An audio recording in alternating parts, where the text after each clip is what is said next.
Laissez-moi vous faire rêver. Vendredi soir, match avancé. Giberville, Bretteville l'orgueilleuse vétéran. Mon équipe. Mon retour à la compétition. J'avais prévenu le coach, je pourrais arriver qu'en deuxième mi-temps et j'ai que 20 minutes dans les jambes suite à ma grave blessure qui m'a éloigné 4 mois et demi des terrains. J'arrive au stade, j'arrive dans les vestiaires. Mais mon équipe est déjà sur le terrain.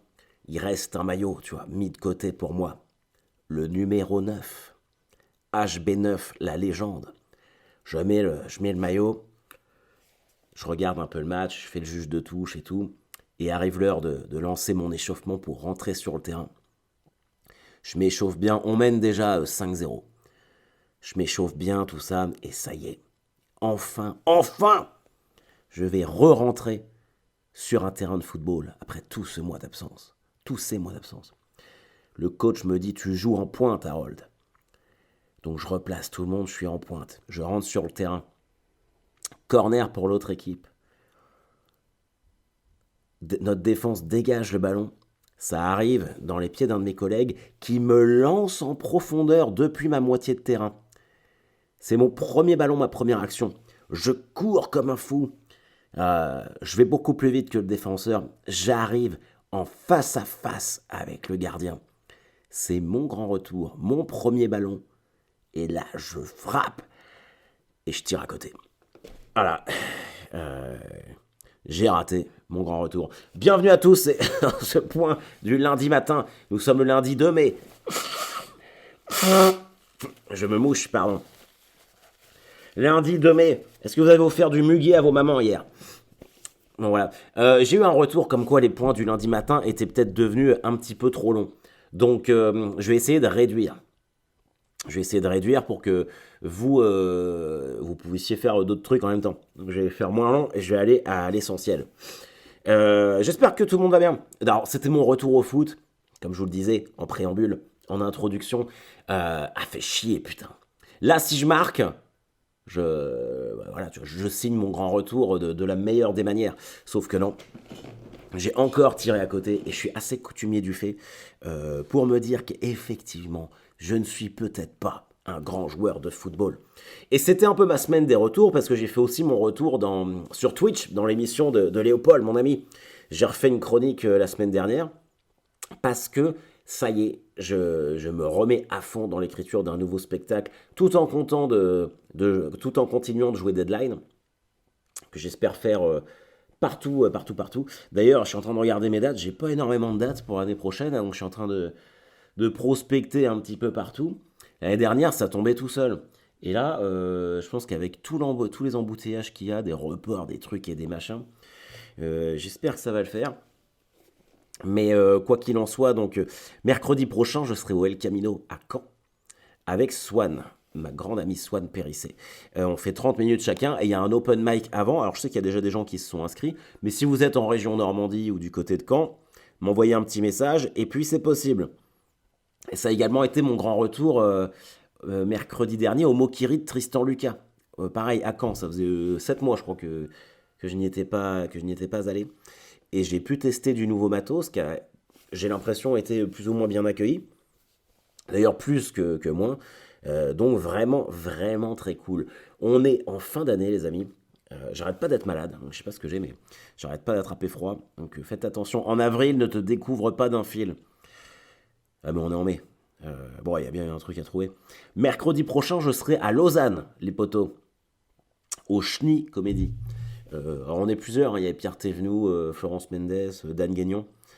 Ça va être cool, je pense que ça va être une bonne grosse soirée. Bon, par contre, là, je ferai pas de test, hein. Je vais envoyer du sûr. Il faut jouer 12 minutes, donc ça va être fantastique. Je fais toutes les dates en avance et je serai à Toulouse le 14 mai. Alors là, putain, c'est pareil, il faut que je refasse des vidéos parce qu'a priori, Toulouse, ça remplit pas là. Alors, est-ce que c'est pas parce que c'est la fin de l'année, les gens ont plus de mal à sortir? Parce que là, j'en parlais à Paris, c'est la guerre pour tout le monde. Tout le monde est en panique pour remplir sa salle. Donc voilà. Mais ça, je vous l'avais déjà dit de toute façon. Est-ce que vous avez vu cette histoire de ouf de cette famille d'Américains à l'aéroport de Tel Aviv Ils vont pour embarquer à l'aéroport de Tel Aviv pour rentrer chez eux après leurs vacances en famille. Et la stupéfaction des agents de douane, ils découvrent qu'ils ont un obus non explosé.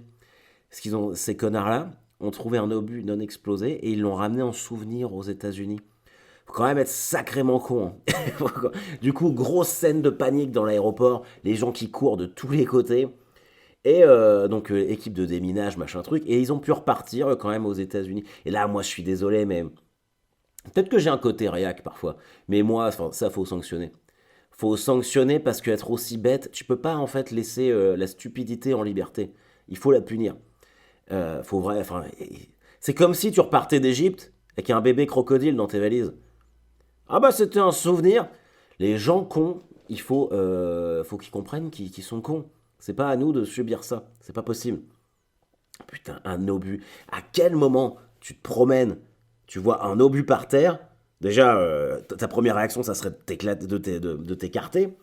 Eux, non seulement ils s'écartent pas, et en plus ils le ramènent. Alors, faut imaginer qu'un obus qui a pas explosé, c'est quand même un truc super sensible. Nous, en Normandie, on en a plein enterrés. Très régulièrement, ils ferment des endroits parce qu'il y a un obus de la guerre qui a été retrouvé, qui n'a pas été explosé. Et ils te vident la ville à 600 mètres à la ronde, hein. Et encore, parfois plus. Et eux, ces connards-là, ils le regardent, et je les vois bien là. Tu dois avoir le père Jim et la mère Melissa. Oh my god, it's a bomb! Et ces connards, ils la ramassent. Ils ramassent ça, ils le mettent dans leur sac à dos Yann Sport ou je sais pas quoi. Puis ils ont dû continuer toute leur après-midi à visiter je sais pas quoi en Israël, avec leurs bombes dans le sac à dos.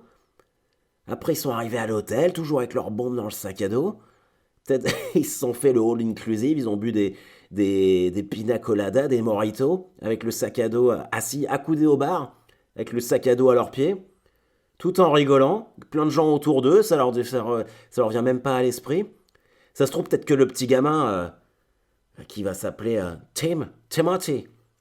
Et papa, je peux voir la bombe. Mais bien sûr, tu peux, regarde la bombe. Ils ont fait des selfies dans leur chambre d'hôtel avant de le ramener dans le taxi, dans la navette qui les mène jusqu'à l'aéroport. Et qu'enfin un douanier leur dit: mais c'est une bombe. Bah oui, on voulait la ramener comme souvenir. Qu'est-ce que. Ah bordel, qu'est-ce que tu veux faire? Honnêtement, qu'est-ce que tu veux faire avec ça? C'est pas possible. Faut vraiment. Ça fait peur hein, quand même. Moi je dis que ça fait peur. L'humanité fait peur. Enfin, on est tous un peu cons à certains moments. Samedi dernier, j'ai déterré, en fait, dans la maison qu'on a rachetée, la bonne femme qui avait ça avant, elle avait une espèce de petit enclos pour ses poules. Et quand on a acheté la maison, on a dit, bah l'enclos, faut que ça dégage, hein. Donc ils avaient démonté l'enclos, qui était une espèce de grande barrière verte, mais ils avaient laissé, en fait, le pied, enfin, je sais pas comment on dit, l'embout pour emboîter le pied dans le sol. Et il était maintenu par une immense plaque de béton. Et j'arrivais pas à l'enlever. Comme moi je suis un petit peu une merde, Elisabeth un jour elle a creusé, puis elle l'a enlevé. Donc, mais c'était trop lourd pour elle. Donc elle me dit ouais moi je l'ai déterré, c'est à toi de l'emmener à la déchetterie. Puis elle arrêtait pas de me dire ça, faut que tu l'emmènes à la déchetterie. Bon il y a un moment je suis ok. Du coup je le porte mais c'est super lourd. Je le mets dans le coffre de ma Chevrolet. Et ça fait 15 jours qu'il est là le truc. Et ça doit peser 60 kilos. Et samedi, elle me dit bah est-ce que tu t'es débarrassé du truc de béton? Je dis, ah, mais je vais le faire aujourd'hui avec un pote. Du coup, j'appelle mon pote Charles et je lui dis, bah tiens, ça te dit pas qu'on aille boire des bières au Valhalla? Vous savez, c'est notre taverne de vikings où on lance des haches. Et il fait, ah ouais, si tu veux. Et je fais, bah tiens, à côté, il y a une déchetterie, j'aimerais bien aller vite fait jeter le truc de béton.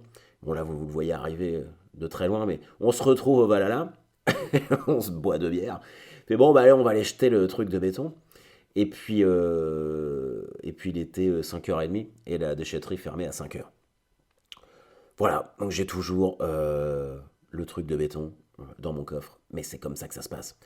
En tout cas, voilà, je vais essayer de faire des points de 10 minutes maintenant. Là, on est presque à 10 minutes. Comme ça va peut-être vous frustrer. Vous me direz ce que vous en pensez, si vous préférez ça ou plus long. Mais moi, il faut que je m'adapte. Tout ça pour vous dire que je vais signer mon grand retour sur Rire et Chanson également, le 25 mai, en faisant une chronique sur Clovis Cornillac. Donc voilà, bon, ça fait plaisir d'être rappelé. Après, ça veut rien dire. Vous savez, sur les grosses têtes, j'ai fait 2 fois. Je pense qu'ils font des tests 2 fois minimum. C'est si t'es rappelé une troisième fois que ça sent bon. Donc, mais là, je vais lâcher les chevaux, là. En fait, je crois que la clé, c'est de vraiment n'avoir rien à branler. Et je pense qu'il faut que j'aille dans ce sens-là. En tout cas, les amis, kiffez bien votre semaine. Kiffez bien votre semaine. Couvrez-vous, parce que tout le monde est malade. Et puis surtout, on se voit sur la route. Allez, bye bye, à plus tard.